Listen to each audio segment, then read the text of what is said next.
है आरती। सभी लोग साथ में गाइएगा तालियों के साथ। श्री भागवत भगवान की है आरती, पापियों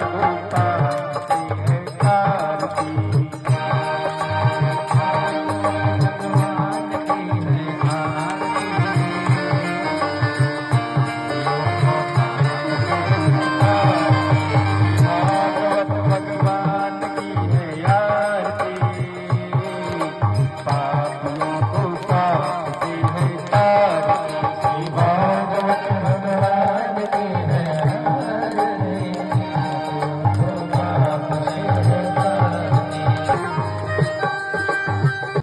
जिसे भी आगे करना हो वो आगे आकर के सबको आगे करना चाहिए, थोड़ा थोड़ा हम लोग आकर के बारी बारी आगे करेंगे।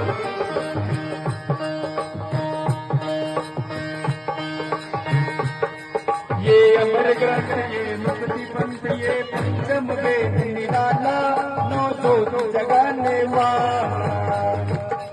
ये अमर ग्रंथ, ये मुक्ति पंथ, ये पंचम वेद निराला, नौ दो जगाने